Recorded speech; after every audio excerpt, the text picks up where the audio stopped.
ကောင်မလေးကသူ့မွေးနေ့မှာဆူတောင်းလေးတောင်းနေတော့ရုတ်တရက်မြာတွေနဲ့တိုက်ခန်းလာပြီးသူ့အမေကတစ်စက္ကန့်အတွင်းအသက်ဆုံးသွားရှာတယ်။ဒါပေမဲ့ကောင်မလေးကတော့မိသားစုအတွက်ဆူတောင်းနေတော့မို့ဒီအကြောင်းတွေကိုဘာမှမသိလိုက်ဘူးဗျ။ရန်သူတွေကတော့သူတို့မိသားစုကိုတယောက်ပြီးတယောက်ဖြည်းဖြည်းချင်းတက်ဖြတ်နေကြတာပေါ့။ကောင်မလေးတတိထားမိတဲ့အချိန်မှာတော့အရာရာအားလုံးပြက်စီးနေခဲ့ပြီးသူ့အဖေတယောက်တည်းပဲအသက်ရှင်ကျန်တော့တာပေါ့။ဒါနဲ့သူ့အဖေကကောင်မလေးကိုချက်ချင်းခေါ်ပြီးတေတာလုံးထိတ်ထဲခွက်လိုက်ရင်ဘယ်တော့မှလက်စားချေဖို့မစင်စားနဲ့လို့မှာခဲ့တယ်ဗျ။ဒါပေမဲ့နောက်ထပ်ဘာမှဆက်မပြောရသေးခင်မှာပဲရန်သူတွေကသူ့ကိုပါတတ်လိုက်ကြပါတော့တယ်။ကောင်မလေးကပုံနေခဲ့တဲ့အတွက်အသက်ရှင်ခဲ့ပြီးသူ့မိသားစုကိုတက်ဖြတ်ထဲသူကဝင်ကြီးရသမီးအရင်မှမြင်လိုက်ရတာပေါ့ရန်သူတွေထွက်သွားတဲ့အခါကောင်မလေးထွက်လာခဲ့ပြီးဝင်ကြီးသမီးကသူ့ဘိုးဘွားတွေတီဆောက်ခဲ့တဲ့စေယုံကိုမီးရှို့ဖျက်ဆီးပြီးဘယ်သူမှအသက်မချန်ခဲ့တာကိုတွေးလိုက်ရပါတော့တယ်ဒီလိုတွေဖြစ်လာတာကတော့ကောင်မလေးအဖေကဝင်ကြီးသမီးဟာမင်းသားနဲ့မကြခင်လက်ထပ်ရတော့မဲ့သူဖြစ်ပေမဲ့တခြားတစ်ယောက်ကိုချစ်နေတာကိုတီးတွားလို့ပဲဖြစ်ပါတယ်ဗျ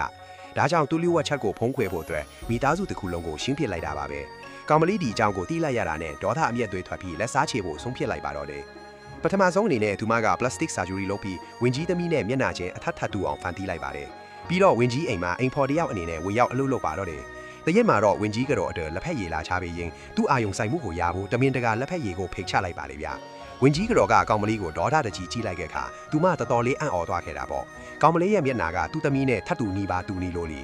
ကဲအဲ့ဒီနောက်ပိုင်းမှာဘာလေးဆက်ဖီမလဲဆိုတာကိုသိချင်တယ်ဆိုရင်တော့ဒီဗီဒီယိုလေးကို like လုပ်သွားကြပါအောင်နော်